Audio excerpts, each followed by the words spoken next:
The advocate Elisha Ongoya yesterday brought holes into Kuposiambi Mutuse'S testament during the long-hour Senate hearing led by Speaker Amason Chief Akinki. Cancellation of the tender. How can you influence a tender that was cancelled 2 months ago? I told you it will move from the false through the ridiculous to the embarrassing. Now, the more interesting one is at paragraph 78A. You'll be told that His Excellency bullied Kenya Medical Supplies Agency officials into awarding a tender for the supply of mosquito nets to Crystal Limited. Good people, Crystal Limited was not even a bidder for that tender. He pressurized people to award it to somebody who is not even a bidder for that tender. I observed it will move from the false through the ridiculous to the embarrassing. Those of us who understand this motion for what it is, understand why these panel beating maneuvers are being tried here. The motion as presented and approved by the National Assembly will remain in our constitutional history as the most embarrassing motion ever approved by a House of Parliament in the Commonwealth. We respectfully submit. You'll be told at paragraph 58 that His Excellency is reasonably suspected to be the principal beneficiary of what are called dubious transactions by Lusona Events Limited. You will then go to the allegations on Lusona Events Limited and you want to see those transactions, how are they terminating to the Deputy President? You'll not come across any connection. They'll just say, a director of this company withdrew some money from his own company. The Deputy President is a director. None of his family members are director. That person withdrew money from his company, bought a motor vehicle in his own name. The mover will say, I'm therefore drawing a reasonable conclusion that the Deputy President is the beneficiary of this. Good people, the word reasonable has meaning known to law. I submit very respectfully that this falls short of the definition of the word reasonable suspicion. I submit it actually gravitates towards unreasonable suspicion. Now let's look at this. You'll be told that His Excellency has acquired 40 acres of land in Kakuret, Kamburaini in Nyeri. Evidence before you will show that this is land that the Deputy President, in fact, bought from a current member of the National Assembly. So he knows that member. In 2015, before he even joined state office as a member of parliament, you are told that the purchase of this land in 2015 shows that in the last 2 years, the Deputy President has amassed immense wealth. I began by saying, let's be elementarily decent.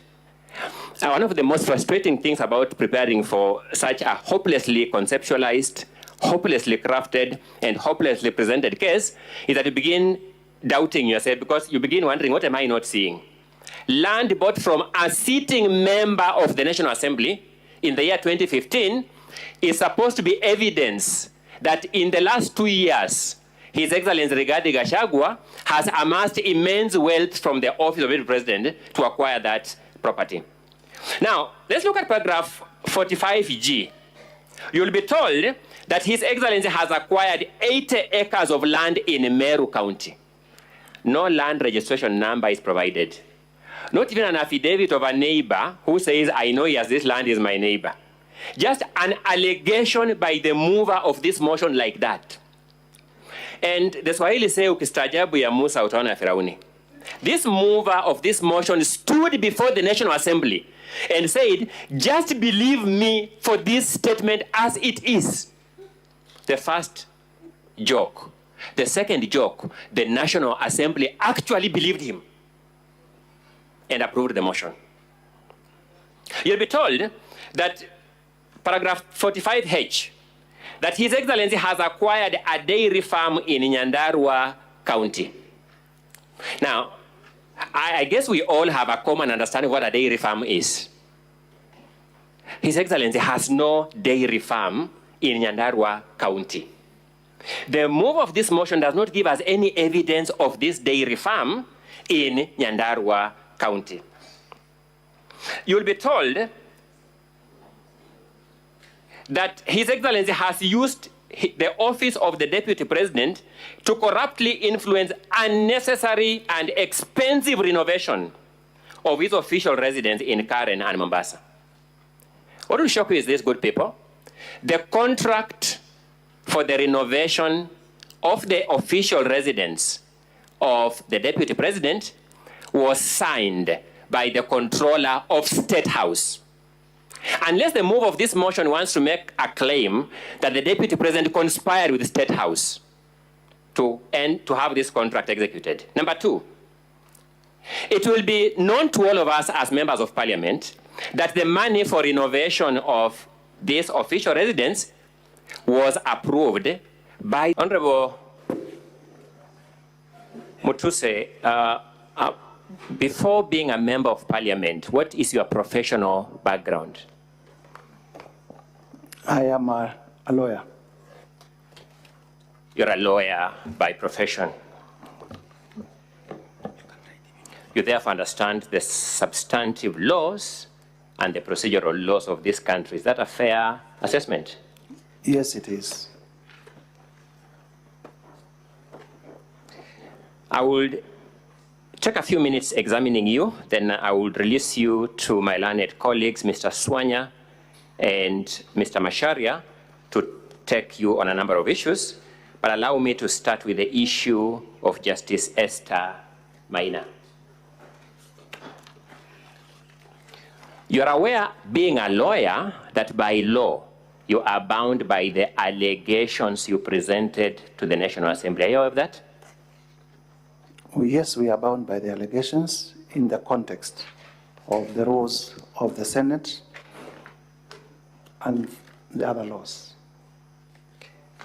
To deal with the issue of Justice Esther Maina, allow me to take you to paragraph 64A of your allegations, and that would be volume 1 of the National Assembly documents, page 32. I have it.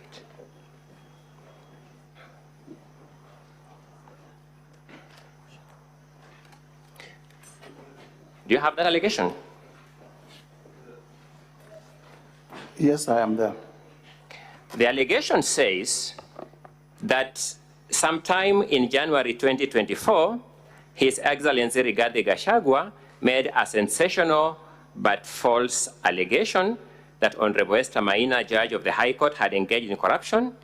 He publicly said that he would present a petition for the removal of the said judge, which he has not done to date.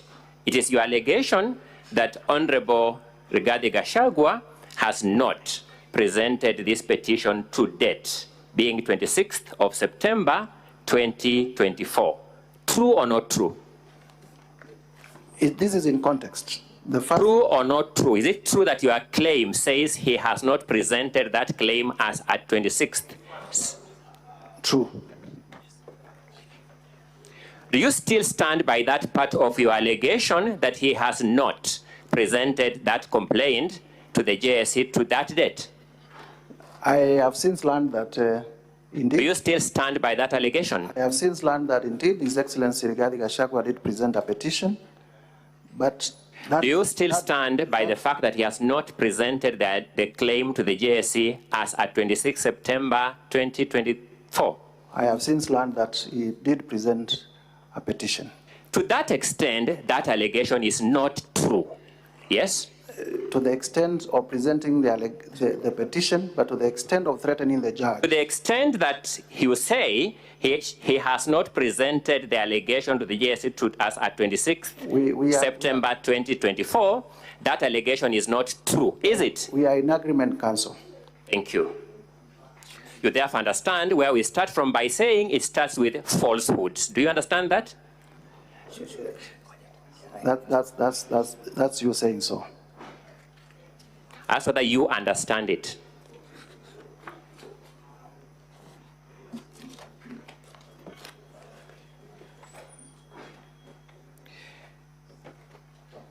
You have drawn the attention of these senators to the judgment of Justice Esther Maina, haven't you? I have done so.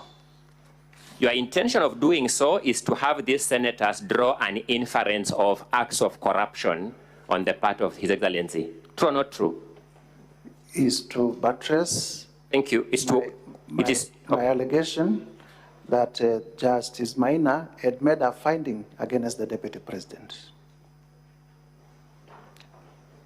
Did you attend the hearing of that case? I do not have to attend. It is a reported case. I've asked whether you, in fact, attended. Please answer my questions. You know the process. I did not attend. And there is not. His Excellency, in the clip you have played, says that the judge denied him a chance to cross-examine witnesses. Did you see that in the clips? Yes, I did see. Did you have any evidence to the contrary, that the judge didn't deny him? See, if you are denied... Do you have any evidence to the contrary? Either you do or you don't. And that is not my allegation. My question to you is, do you have any evidence to the contrary? Answer my question. But the truth is, that is a judicial process. Do you have any evidence to the contrary when His Excellency says the judge denied him a chance to cross-examine witnesses? I do not have to. Do you in fact have it, Mr. Mutuse? Please be decent as a lawyer, a lawmaker, and a witness before this House. I do not have, Honorable Mutuse, I do not have questions that you either say yes or no. Thank you. Thank you. You then say you are aware that there was an appeal from the decision of Maina. Do you confirm that as a fact? Yes, I am aware that there was an appeal that was... I'm happy with that answer. Let me make progress. That appeal was settled by consent. True or not true?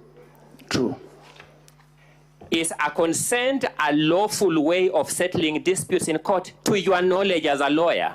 It is a lawful way, but it is not a settlement. You have answered my question. I am by merit or demerits. Is a consent a lawful way of settling court disputes before a court of law? It is a lawful way, but it is... I'm going to my next question, Mr. Mutuse. You have confirmed my answer. Do you know as a lawyer that a consent order adopted by the court becomes an order of the court? Indeed. Have you presented that consent before the senators for their own assessment of it? It is not part of my case. Have you presented that consent before the senators for their own assessment of it? It was not part of my case. I did not present. Honorable Mutuse, I've asked whether you have in fact presented it. No. Have you lodged any complaint against the public officials of the Asset Recovery Agency who signed that consent? I have lodged it in Parliament. First, have you lodged it before any investigative agencies? Through this motion, I lodged a complaint in the National Assembly exercising the powers that I have as a member of the National Assembly. I sought to know whether you have lodged any complaint against the officials of the Asset Recovery Agency. Are you saying this motion is against the officers of the Asset Recovery Agency? This motion is against the handling of that case. Are you saying this motion is a complaint against the officers of the Asset Recovery Agency? I'm not saying so. Have you lodged any complaint against the officers of the Asset Recovery Agency who entered that consent? I have not done so. Are you suggesting that in a way this motion is an appeal against the consent order in the Court of Appeal? I am not suggesting so.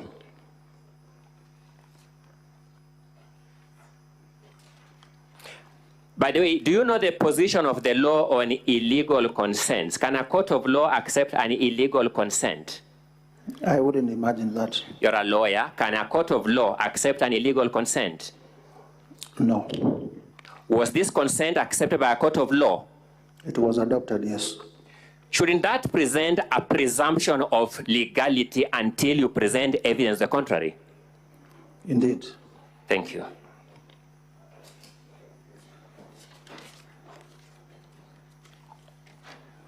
Allow me to move to a second element. The videos in respect of the evictions along Nairobi River, I trust that was video 9 and 10. Robert Nino, reporting for Bororiet TV.